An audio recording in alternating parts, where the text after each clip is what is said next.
اچھاؤں کی جو اس کی دلی خواہش ہے، جو جائز تمنا ہے، اس کے لیے اللہ سے دعا کرتا ہے تو اللہ اس کی دعا کو قبول فرماتا ہے۔ حضرت عیسیٰ روح اللہ علیہ السلام کا ایک واقعہ ہے، بڑا خوبصورت واقعہ میں آپ کے سامنے بیان کروں کہ اس سے ہمیں شب برات کی فضیلت کا بھی معلوم ہوگا کہ ایک دن حضرت عیسیٰ علیہ السلام ایک پہاڑ سے گزرے کہ وہاں سے ایک سفید پتھر دیکھا۔ وہ پتھر اتنا خوبصورت تھا، اتنا اس کی خوبصورتی تھی کہ حضرت عیسیٰ علیہ السلام بڑے تعجب میں ہوئے، بڑا تعجب ہوا کہ کتنی خوبصورتی ہے اس پتھر کے اندر۔ تو جب آپ نے اظہار تعجب کیا تو اللہ تبارک و تعالیٰ نے ارشاد فرمایا کہ تم اس سے زیادہ تعجب والی بات میں تمہیں نہ بتا دوں؟ تو حضرت عیسیٰ روح اللہ علیہ السلام نے عرض کیا، مالک و مولا، میں اس تعجب خیز چیز کو، اس تعجب خیز جو یہ پتھر ہے، اس کو دیکھنا چاہتا ہوں، اس کے اندر آخر ہے کیا؟ یہ اتنا خوبصورت کیوں ہے؟ اس کی کیا وجہ ہے؟ تو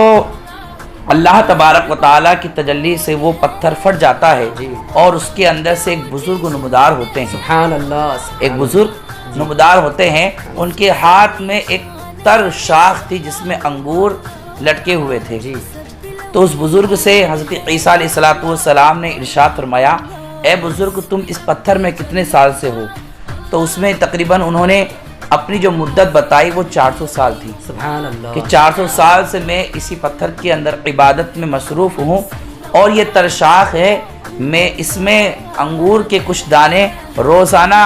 آتے ہیں اور روزانہ میں اس انگور کے دانے کو کھا کر کے اپنے پیٹ کو سرشار ہو کر کے میں یہ انگور کھا لیتا ہوں اور پھر واپس عبادت الہی میں مصروف ہو جاتا ہوں۔ تو اللہ تبارک و تعالیٰ نے ارشاد فرمایا، اللہ تبارک و تعالیٰ نے کہا، ارشاد فرمایا، اے عیسیٰ تمہیں میں ایک بڑی تعجب والی بات نہ بتا دوں کہ یہ 400 سال سے جو عبادت کر رہے ہیں، اس سے بھی زیادہ عبادت کا ثواب کا کوئی مستحق ہے؟ سبحان اللہ، سبحان تو اللہ۔ عیسیٰ علیہ السلام نے تعجب ہو کر کے پوچھا کہ یہ جتنا مقدس شخص 400 سال سے یہ بزرگ عبادت کر رہے ہیں پتھر کے اندر رہ کر کے، دنیا کی تمام برائیوں سے دور ہیں، تمام دنیاوی گفتگو، برائیوں سے، جھوٹ، غیبت، چغلی، تمام بری باتوں سے دور ہیں، اور دور رہ کر کے صرف اور صرف اللہ کی عبادت کر رہے ہیں، کس قدر ان کا مرتبہ بلند و بالا ہوگا، لیکن ان سے بھی کوئی مرتبہ بلند و بالا ہو سکتا ہے؟ سبحان اللہ۔ تو اللہ تبارک و تعالیٰ نے ارشاد فرمایا، اے عیسیٰ میرے نبی جن کے صدقے میں نے پوری دنیا کو پیدا فرمایا، پوری کائنات کو بنایا، اے عیسیٰ ان کی امت میں 15ویں شعبان المعظم کی ایک شب ہوگی، اس شب کے اندر اگر کوئی امت محمدیہ حضور صلی اللہ علیہ وسلم کے کوئی امتی اس پوری رات کو جاگ کر کے عبادت کریں، شب بیداری کریں، ذکر و اذکار کریں، قرآن کی تلاوت کریں، تسبیح و تحلیلات پڑھیں، اپنی نفل نمازیں ادا کریں، اپنے گناہوں سے توبہ کریں، تو میں جو یہ 400 سال سے عبادت کر رہے ہیں ان کے ثواب سے زیادہ ان کو ثواب عطا فرماؤں۔ سبحان اللہ۔ تو یہ میرے آقا علیہ السلام کی ہم امتی ہیں اور خوش نصیب ہیں کہ نبیوں کے سردار کے ہم امتی ہیں، اور ہم اس بہت ہی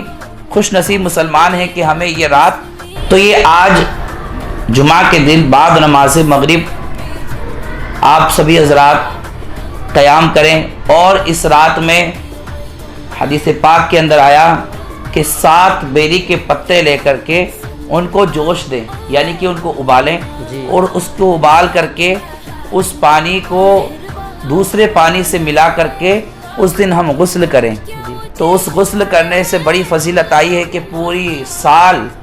اس 15 شعبان کے لے کر کے اگلی 15 شعبان تک یعنی نہانا ہے، غسل کریں۔ تو نہانے کے بعد اس نہانے کی فضیلت یہ ہے کہ پورے سال تک آپ سحر، جادو وغیرہ سے آپ کی حفاظت رہے گی، اور یہی وہ رات ہے کہ جس میں نامہ اعمال کا جو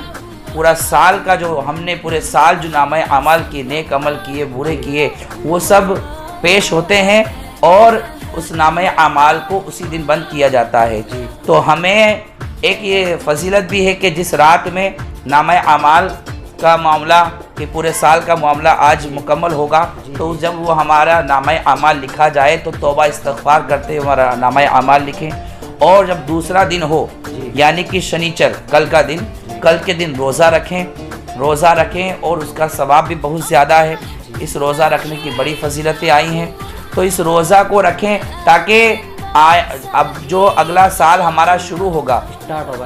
اسٹارٹ والے شروع سال کے اندر ہم روزے دار ہوں، تو ہمارا کتنا اچھا مقدر ہے کہ ہم نبی کی اس امتی ہیں، اور اپنے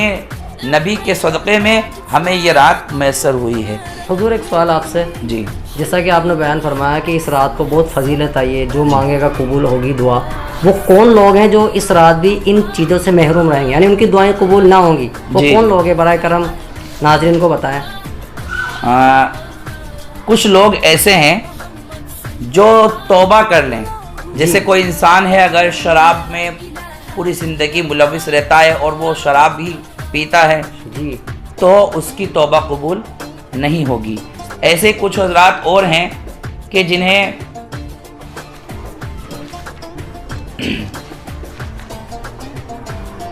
جیسے ماں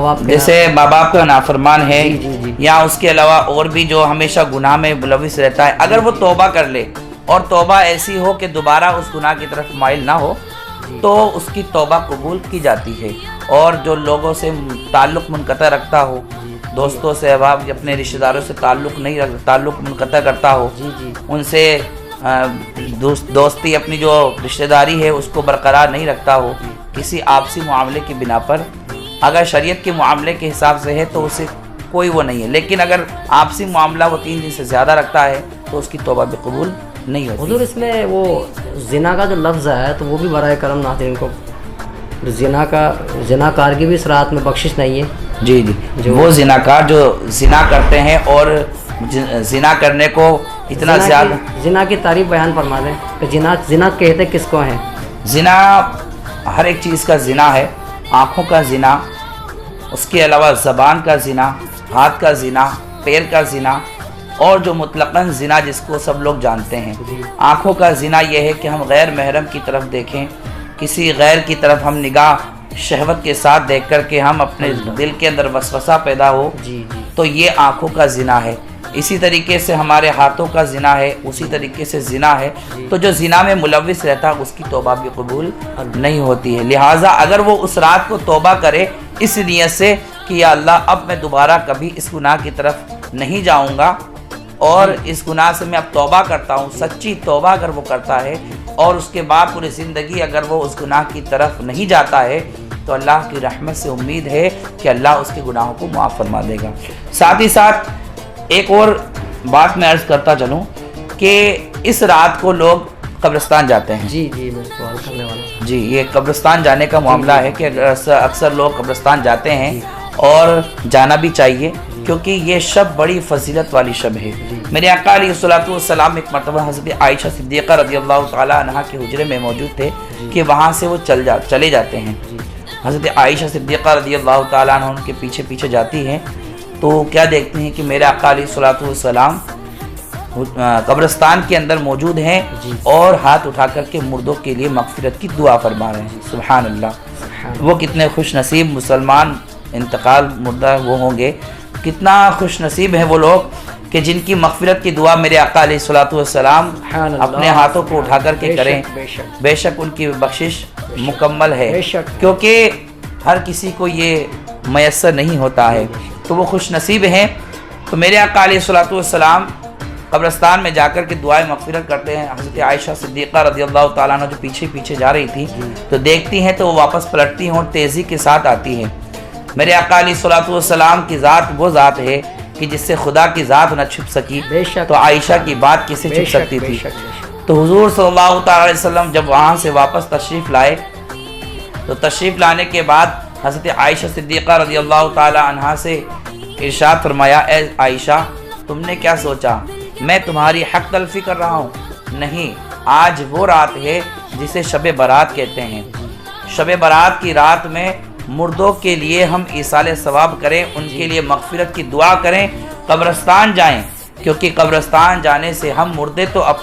زندہ تو اپنے لیے دعا کر لیتے ہیں، لیکن مردوں کے لیے دعا کون کرے؟ اس لیے ہمیں قبرستان میں جانا چاہیے، اور یہ میرے آقا علیہ الصلوۃ والسلام کی حدیث پاک کی ثابت بھی ہے۔ اس کو لکھنے والے حضرت امام بخاری رحمۃ اللہ تعالیٰ علیہ، انہوں نے اپنی بخاری شریف کے اندر اس روایت کو اپنی کتاب میں لکھا ہے۔ تو لہٰذا اب ہمیں یہ بھی چاہیے کہ ہم قبرستان جائیں، اور جتنا زیادہ ہو سکے ہم سے اس رات میں ہم شب بیداری کریں، پوری رات عبادت کریں، قبرستان جائیں، نیک عمل کریں۔ کچھ لوگ وہ ہیں جو اس رات میں عبادت کو عبادت نہیں سمجھتے، بلکہ عبادت کے نام پر صرف شب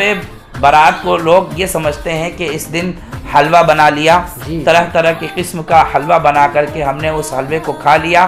اور رات بھر کچھ لڑکے جو نوجوان ہیں ان کو بھی میں بیان کرنا چاہوں گا کہ وہ جو نوجوان ہیں پوری رات موٹر سائیکل لے کر کے محلے کے اندر شور شرابہ مچاتے ہیں، ان سے بھی میں یہ کہوں گا کہ یہ اسلام کی پہچان نہیں ہے، بے شک نہ یہ اسلام کی شان ہے۔ جو یہ شب بیداری آئی ہے، شب بیداری کے ساتھ عبادت کا حکم بھی آیا ہے۔ ایسا نہیں پوری رات جاگنے کے لیے مقصد ہے تو ہم پوری رات موبائل چلا کر کے رات گزار رہے ہیں، یا موبائل کی جگہ ہم ٹی وی چلا کر کے پوری رات گزار رہے ہیں، یا ہم بیوی بچوں کے اندر ملوث ہو کر کے ہم ان کے ساتھ کھیل کر رہے ہیں، بلکہ یہ رات جو ہے عبادت کی رات ہے، یہ رات چھٹکارے کی رات ہے۔ اسی رات کے اندر بہت ساری فضیلت ہیں، تو اسی رات میں ہم جو ہے عبادت کریں، نہ کہ ہم حلوہ کھا کر کے اور رات بھر 3 بجے تک 4 بجے تک ہم جاگتے ہیں، صبح کا وقت ہوتا ہے اور ہم سوئے ہوئے نظر آتے ہیں۔ تو یہ رات جاگنے کی رات ہے، اور صرف حلوہ کھانے کی رات نہیں ہے۔ نہ ہی وہ لڑکے جو موٹر سائیکل وغیرہ چلاتے ہیں ان سے بھی میں گزارش کروں گا کہ اس رات قرآن کی تلاوت کریں، تسبیح و تحلیلات کریں، اور اس کے علاوہ نفل نماز پڑھیں۔ نفل نہ پڑھ سکے اگر آپ کے وہاں وقت ہے تو بہتر یہ ہے کہ آپ اپنی قضائے عمری پڑھیں، جو قضائے عمری آپ کے ذمہ قضا ہے اس کا اعادہ کریں، تاکہ آپ کو آپ کے اوپر گناہ ہے۔ نفل ایک وہ عبادت ہے کہ جسے کریں تو ثواب ملے گا، نہیں کریں گے تو کوئی گناہ نہیں ہے، لیکن فرض وہ عبادت ہے کہ جسے کرنا لازمی ہے، ضروری ہے، اگر نہیں کیا تو گناہ گار ہے۔ تو ہم سے جو گناہ ہو چکے ہیں، نماز جو ہم سے ترک ہو چکی ہیں، ان نمازوں کا اعادہ کریں، پوری رات عبادت کریں، اور اللہ کی بارگاہ میں دعا کریں کہ اللہ ہماری جائز تمناؤں کو پورا فرمائے۔ میرے آقا علیہ الصلوۃ والسلام میرے آقا علیہ الصلوۃ والسلام کے میں ایک شعر عرض کر رہا ہوں کہ شاعر نے کہا کہ کرتے رہے تلاوت و عبادت تمام رات۔ میرے آقا علیہ الصلوۃ والسلام کی جو شان انہوں نے بیان کی، شاعر کہتے ہیں کہ کرتے رہے تلاوت عبادت تمام رات، خود مصطفیٰ نے ایسے منائی شب برات۔ سبحان اللہ۔ تو یہ شب برات کی بڑی فضیلت ہے، لہٰذا میں آپ لوگوں سے بھی یہ گزارش کروں گا کہ اس رات کی جو قدر والی رات ہے اس کی قدر کیجئے۔ ہم ویسے بھی پوری رات دوسرے کاموں میں ملوث رہتے ہیں، اور بے شمار ہم گناہ گار ہیں، ہم نے کتنا گناہ کیا ہم نہیں معلوم، لہٰذا ہر گناہ سے توبہ کیجئے، اور اللہ کی بارگاہ میں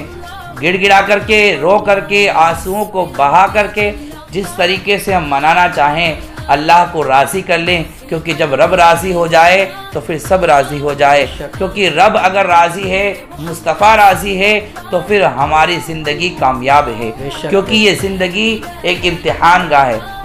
حدیث پاک ہے کہ السجن للمؤمنین و جنت للکافرین، دنیا جو ہے مومنوں کے لیے قید خانہ ہے۔ تو یہ قید خانے کے اندر ہم وہاں پر موجود ہیں، تو اپنے اس قید خانے میں جس طریقے سے کوئی مجرم قیدی بن کر جب رہتا ہے تو اپنی قیدی کو وہ بڑے اخلاص کے ساتھ، بڑے سکون کے ساتھ، بنا کسی رول کو توڑے ہوئے وہ اپنے قید کے دنوں کو پورا کرتا ہے، اسی طریقے سے ہمیں یہ زندگی ملی ہے، ایک طریقے سے یہ ہمارے لیے قید خانہ ہے۔ تو اس قید خانے میں ہمیں اسلام کی جو ہمارے لیے گائیڈ لائن آئی ہے، اس گائیڈ لائن کے حساب سے ہمیں اسلام کی بتائی باتوں پر عمل کر کے اپنی زندگی کو مکمل کرنا ہے۔ ساتھ ہی ساتھ میں یہ بھی کہوں گا کہ جو قبرستان جا رہے ہیں وہ گائیڈ لائن کی پالنا کریں، کیونکہ وہاں ایسا نہیں کہ ہجوم لگا دیں۔ ساتھ ہی ساتھ یہ کہ قبرستان جا کر کے میں نے دیکھا کہ اکثر جو ہے اس رات میں لوگ جاتے ہیں اور صرف اگربتی کو لے کے جاتے ہیں، اور اس قدر اگربتی لگاتے ہیں کہ پورے قبرستان میں دھواں دھواں کر دیتے آگ ہیں۔ لگ جائے، میں نے دیکھا کئی مرتبہ ایسا ہوا ہے کہ اس اگربتی کی وجہ سے آگ بھی لگ گئی ہے، جس سے کسی کو نقصان تو نہیں ہوا، لیکن وہاں کے جو ہریالی تھی وہ جل کر کے خاک ہو گئی ہے، وہاں کے پیڑ پودے کو نقصان ہوا ہے، تو ہماری وجہ سے نقصان نہ ہو۔ اگربتی جلانے کا مقصد یہ نہیں ہے، اگربتی جلانے کا مقصد ہے خوشبو کرنا۔ خوشبو اس لیے کہ جب قرآن کی ہم تلاوت کریں، جب تک قرآن کی تلاوت کریں، خوشبو میں اگر ہم معطر رہتے ہیں یا وہاں آس پاس خوشبو رہتی ہے تو فرشتوں کا نزول وہاں ہوتا ہے، تو فرشتے خوش ہوتے ہیں۔ لیکن اکثر لوگوں نے یہ معمول بنا لیا ہے کہ جب بھی قبرستان جائیں گے تو اگربتی بہت ساری، ایک والد کے لیے، ایک والدہ کے لیے، سب کے لیے 5-5 روپے 10-10 روپے کر کے پوڑا لیتے ہیں اور اس کو لے جا کر کے بالکل بہت ساری وہاں پر اگربتی جلا دیتے ہیں، اور جلانے کے بعد پوری قبرستان میں دھواں دھواں کر دیتے ہیں۔ اگر آپ کو جانا ہی ہے، اگر آپ جا رہے ہیں تو سب سے بہتر انہیں آپ کی اگربتی کی ضرورت نہیں ہے جی، انہیں اگر ضرورت ہے تو آپ کی ایصال ثواب کی۔ آپ 10 منٹ اگربتی جلانے میں اور لینے میں، خریدنے میں جو وقت صرف کر رہے ہیں، اس 10 منٹ تک آپ اپنے مردے کی قبر کے پایتی کی طرف تھوڑا دور 2 فٹ کی دوری بنا کر کے بیٹھ کر کے وہاں پر ان کے لیے آپ سورہ اخلاص، قل اللہ شریف پڑھیں، الحمد شریف پڑھیں، یا آپ کو کلمہ طیبہ آتا ہے، جو آپ کو قرآن میں سے آیت یاد ہو، جو آپ کو درود شریف یاد ہے، درود شریف کی تلاوت کیجئے، جو آپ کو پڑھنا آتا ہے اس کو پڑھیے، کیونکہ حدیث پاک کے الفاظ ہیں کہ مردے کے پاس جب اس کا کوئی رشتہ دار، اس کا کوئی اپنا رشتہ دار پہنچتا ہے تو مردے کی روح کو خوشی ہوتی ہے کہ مجھ سے ملنے کے لیے میرا رشتہ دار آیا ہے، اور جب ہم ان کے لیے ایصال ثواب کرتے ہیں تو جس کی انہیں ضرورت ہوتی ہے، اس طریقے سے ضرورت ہوتی ہے جو ہم ان کے لیے ایصال ثواب کرتے ہیں، ہمارے لیے تو کچھ بھی نہیں۔ ہم نے 3 مرتبہ سورہ اخلاص پڑھی، الحمد شریف پڑھی، 2 منٹ نہیں لگے، 3 منٹ میں ہم نے پڑھ دیا، ہمارے لیے تو 3 منٹ کوئی معنی نہیں رکھتا ہے، لیکن ان کے لیے یہ معنی اس طریقے سے رکھتا ہے جس طریقے سے ڈوبتے ہوئے کو تنکے کا سہارا کافی ہوتا ہے، اس طریقے سے ان کے لیے یہ ہمارا تھوڑا سا پڑھ دینا بڑا کام آتا ہے۔ لہٰذا قبرستان جائیں تو اگربتی نہ بلکہ اس کی جگہ ہم پھول لے جائیں، پھول لے جانا بہتر ہے، کہ میرے آقا علیہ الصلوۃ والسلام کے حدیث پاک سے ثابت بھی ہے کہ میرے آقا علیہ الصلوۃ والسلام ایک مرتبہ گزر رہے تھے تو 2 قبروں کے اوپر عذاب ہوتے ہوئے دیکھا، تو ہمارے نبی، اس سے پتہ چلا کہ ہمارے نبی کو اللہ نے یہ شان، قبر کے اندر کیا ہو رہا ہے ہمارے حضور کو پتہ ہے، ہمارے نبی کی شان ہے، ہمارے نبی کو اللہ تبارک و تعالیٰ وہ کمال اور خوبیاں عطا فرمائی ہے کہ قبر کے اندر مردے کے اوپر عذاب ہو رہا ہے، وہ بھی ہمارے نبی دیکھ سکتے ہیں۔ تو میرے آقا علیہ الصلوۃ والسلام نے دیکھا کہ قبر کے اوپر عذاب ہو رہا ہے، تو آپ نے دونوں قبروں کے اوپر تر ٹہنی، یعنی گیلی شاخ اس کے اوپر لگا دی۔ لگانے کے بعد صحابہ کرام نے عرض کیا، حضور اس کی کیا وجہ ہے، یہ کیا اس کو لگانے کی سبب کیا؟ میرے آقا علیہ الصلوۃ والسلام نے ارشاد فرمایا، ان دونوں کے اوپر عذاب ہو رہا تھا، یہ عذاب میں ملوث تھے، میں نے تر ٹہنی لگا دی، جب تک یہ ٹہنی تر رہے گی، جب تک یہ گیلی رہے گی۔ یہ ارشاد فرما دیجیے، جو عذاب ہو رہا تھا کس وجہ سے ہو رہا تھا؟ ایک جو ہے پیشاب کے چھینٹے سے نہیں بچتا تھا، پیشاب کے چھینٹے سے وہ نہیں بچتے تھے، اور ایک جو ہے چگلی کرتے تھے۔ چگلی کی کیا تعریف ہے حضرت؟ چگلی جو ہے برائی کرنا، ایک جیسے ہم نے چگلی کھائی، ایسے جیسے آپ نے کسی نے کوئی برائی، ہم نے عیب کسی کے اندر دیکھا، جو شرعی عیب ہے اس کو ہم نے دیکھا کہ یہ عیب ان کے اندر موجود ہے، اس عیب کو ہم نے اس سے نہ بیان کر کے 10 لوگوں سے بیان کیا، یہ ایسا ہے، یہ ایسا ہے، یہ ادھر کا ادھر، تو چگلی کرنا، تو یہ ایک چگلی کرتے تھے اور ایک جو ہے پیشاب کے چھینٹوں سے نہیں بچتے تھے، تو اس لیے ان کے اوپر عذاب ہو رہا تھا۔ تو میرے آقا علیہ الصلوۃ والسلام نے ارشاد فرمایا کہ جب تک یہ ٹہنی، گیلی شاخ، جب تک یہ پیڑ یہاں پر موجود رہے گا، گیلا رہے گا یعنی کہ تر رہے گا، تب تک یہ اللہ کی تسبیح بیان کرتا رہے گا، اور جب تک اللہ کی تسبیح بیان ہوگی تب تک ان کے عذاب میں تخفیف ہوتی رہے گی۔ تو حضور اس کا مطلب یہ ہے کہ جو بعض حضرات پھول لے جاتے ہیں تو یہ صحیح کرتے ہیں وہ لوگ؟ صحیح ہے بھائی، اس میں حدیث پاک سے ثابت ہو گیا نا، اس حدیث پاک یہ کہ ہم جو پھول لے کر کے جاتے ہیں وہ تر ہوتے ہیں، اور تر پھول اللہ کی تسبیح بیان کرتے ہیں، جب تک وہ اللہ کی تسبیح بیان کرتے رہیں گے، تر رہیں گے، بیان کرتے رہیں گے، تو ان کو عذاب میں ان کو تخفیف ہوتی رہے گی۔ تو میں اب اپنی گفتگو کو ختم کرتا ہوں، کیونکہ یہ شب برات جو ہے بڑی فضیلت والی رات ہے، اور جیسے شاعر نے کہا، کرتے رہے تلاوت عبادت تمام رات، کرتے رہے تلاوت عبادت تمام رات، خود مصطفیٰ نے ایسے منائی شب برات، تو ہمیں بھی ہمارے نبی کے طریقے پر چل کر کے شب برات کو منانا ہے، اور صرف حلوہ کھانے کا نام ہی شب برات نہیں ہے۔ اکثر اس کے اندر ایک مسئلہ اور میں آپ کو بیان کر دوں، اکثر دیکھا جاتا ہے کہ لوگ جب فاتحہ دلواتے ہیں بزرگوں کے نام پر، اپنے مرحومین کے نام پر، تو کئی جگہ یہ رواج ہے، شاید ہمارے یہاں بھی ہو یا آپ کے یہاں بھی ہو، کہ 2 روٹی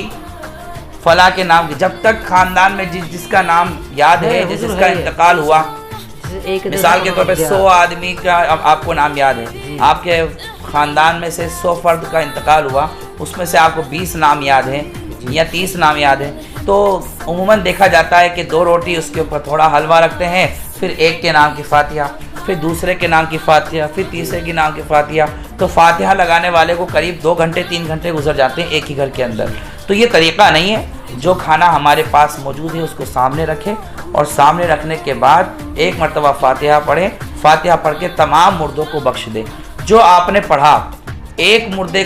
مردے کے لیے جو آپ نے پڑھا، وہ یہ نہیں کہ صرف ایک ہی مردے کو بخشا جائے گا، جتنا ثواب ایک کو ملے گا اتنا ہی ثواب سب کو ملتا ہے۔ حضور ارشاد فرما دیجئے کہ بعض حضرات جیسے انہوں نے کھانا پکا لیا، اب انتظار کرتے رہتے کوئی عالم صاحب آئیں گے، کوئی مؤذن صاحب آئیں گے، تو حضور یہ فاتحہ کا طریقہ کیا ہے؟ مطلب اس فاتحہ جو ہے قرآن کی تلاوت کا نام ہے، قرآن کی کچھ کلمات، کچھ تلاوت، تسبیح، یعنی کہیں سے بھی پڑھ سکتے ہیں، کیسے بھی پڑھ سکتے ہیں۔ جیسے کہ کئی حضرات ایسے ہوتے ہیں کہ محلے کے اندر تبرکات بنا کر کے اور جانماز بچھا کر کے اس کے اوپر تبرک رکھ دیا، آپ انتظار کرتے ہیں کوئی آئے اور فاتحہ دے، تو ایسا نہیں ہے، آپ خود بھی فاتحہ دے سکتے ہیں۔ صرف ایک مرتبہ الحمد شریف پڑھیں، ایک مرتبہ، اور 3 مرتبہ سورہ اخلاص یعنی قل اللہ شریف پڑھیں، پوری سورت پڑھنی ہے، قل اللہ احد 3 مرتبہ پڑھیں، تینوں مرتبہ بسم اللہ پڑھیں، اور الحمد شریف پڑھیں، پہلے بسم اللہ پڑھیں، اعوذ باللہ بسم اللہ پڑھ کے الحمد شریف پڑھیں، پھر تینوں مرتبہ بسم اللہ پڑھ کے قل اللہ شریف 3 مرتبہ پڑھیں۔ اس کے بعد جو آپ نے پڑھا اس کا ثواب مردوں کو ایصال کر دیں، یعنی سبھی کو کر سکتے ہیں، سبھی کو کر سکتے ہیں۔ اس میں اگر نام اس یاد میں ہے یہ تو بھی ہے کہ عورتیں بھی فاتحہ لگا سکتی ہیں، اگر وہ پاک ہیں، اگر وہ حالت ناپاکی میں نہیں ہے، پاک ہیں، تو وہ بھی فاتحہ پڑھ سکتی ہیں۔ ایسا نہیں کہ مرد ہی فاتحہ دلائیں گے یا وہ دوسرا کو مؤذن صاحب ہے یا امام صاحب ہے یہی فاتحہ دیں گے، ایسا نہیں ہے۔ آپ چاہیں تو اپنے گھروں کے اندر جو عورتیں ہوتی ہیں ان کو قرآن کی تلاوت آتی ہے، قرآن پڑھنا جانتی ہیں، سورہ فاتحہ قل اللہ شریف جانتی ہیں، تو وہ بھی اس کو پڑھ کر کے فاتحہ دے کر کے ایصال ثواب کر سکتے ہیں۔ حضور ایک اور لاسٹ کوسچن آپ سے، جی فرمائیں۔ کہ بعض عورتوں میں یہ مطلب جہالت کا سمجھیں یا کہ آپ ارشاد فرما دیجئے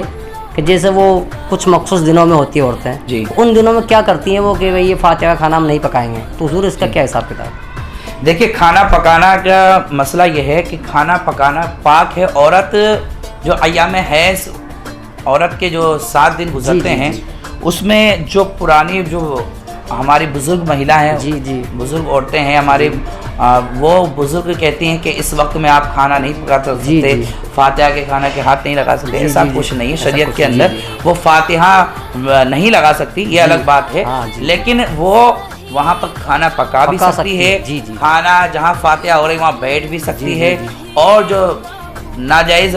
جو لوگوں نے خود ہی مسئلے پیدا کر رکھے ہیں کہ یہاں نہیں بیٹھیں گی، اس برتن کو ہاتھ نہیں لگائیں گی، مصلی نہیں بچھائیں گی، یا اس کے علاوہ جو ہے اگربتی نہیں لگا سکتی ہے، یا کوئی قرآن ہے جو الگ سے کپڑا لے کر کے وہ اسے چھو نہیں سکتی ہے، جیسے کہ پیٹی آتی ہے، پیٹی کے اوپر کپڑا رکھا رہتا ہے، تو حالت ناپاکی میں اس کے لیے کہا جاتا ہے آپ ہاتھ نہیں لگائیں۔ جیسے کئی گھروں کے اندر جو ہے ایک عبادت کا مخصوص کمرہ ہوتا ہے کہ جہاں پر عبادت کی جائے، تو اس مخصوص کمرے کے اندر کئی حضرات جو ہے منع کرتے ہیں کہ اس کمرے کے اندر آپ نہیں جائیں گے، ایسا کچھ نہیں ہے، وہ جا سکتی ہیں، کمرے کے اندر بھی جا سکتی ہیں، اور جہاں صاف صفائی وغیرہ نہیں کرتی صاف صفائی بھی کر سکتی ہیں، کھانا بھی بنا سکتی ہے، اور اس کے علاوہ کھانے کے برتنوں کو ہاتھ بھی لگا سکتی ہے۔ جو یہ عورتوں کے اندر مشہور ہے کہ اس وقت میں ہاتھ نہ لگائیں اور اس کو کھانا نہ پکائیں، یہ سب غیر حضور جو عورتیں ان ایام یعنی ان دنوں میں وہ کون سی عبادت ہے جو نہیں کر سکتی؟ نماز نہیں پڑھ سکتی،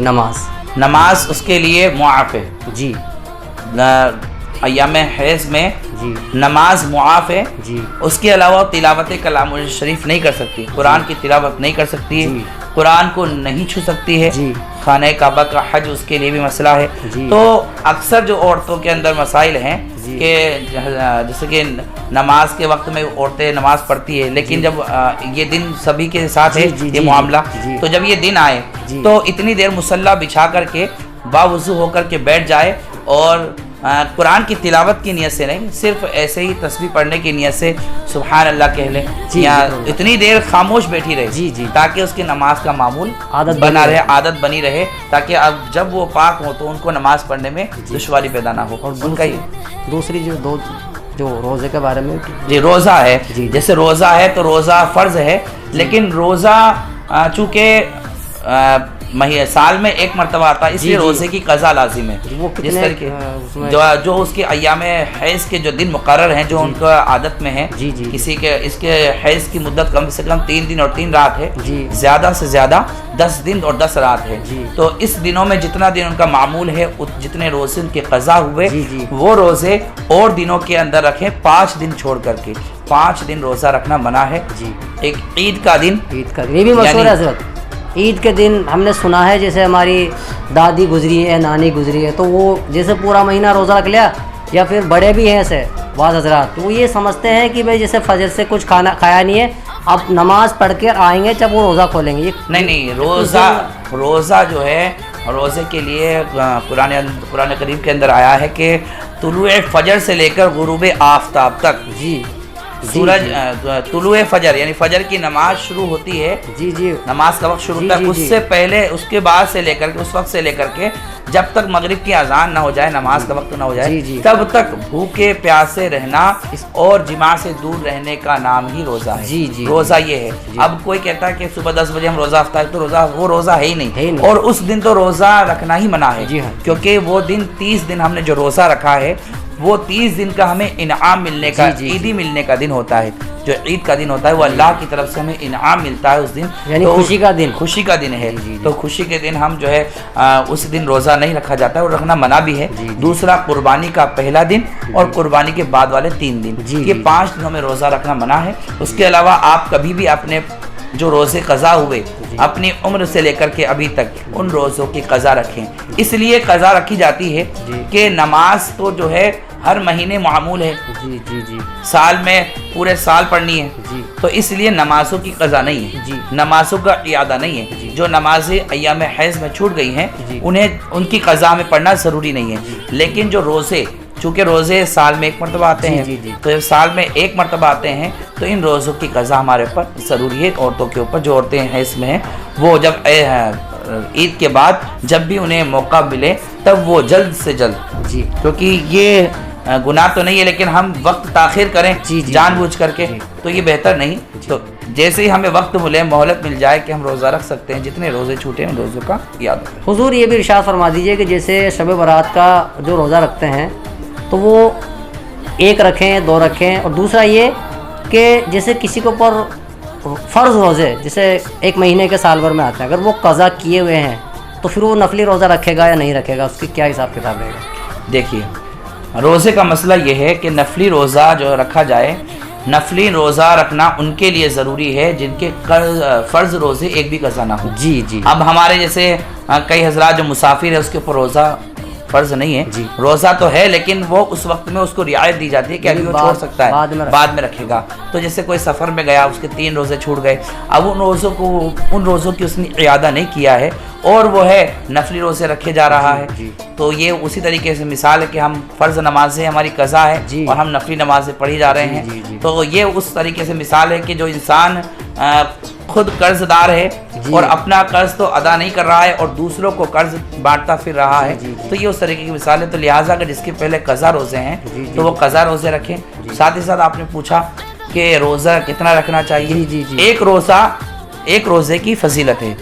جو جس روزے کا، جس کا جو شنیچر کا کل کا دن ہے، کل کے دن کی روزے کی فضیلت ہے، چونکہ ایک خالی روزہ نہیں رکھنا چاہیے، بہتر یہ ہے کہ 2 رکھیں یا 3 رکھیں، جو آپ چاہیں تو ایک دن پہلے سے رکھ لیں، جیسے آج کا دن تھا، آج کا ایک روزہ رکھ لیا، کل کا ایک رکھ لیا، پرسوں رکھ لیا، نہیں ہوا تو جیسے شنیچر کا رکھ لیا، ایک اتوار کا رکھ لیا، ایک پیر کا رکھ لیا،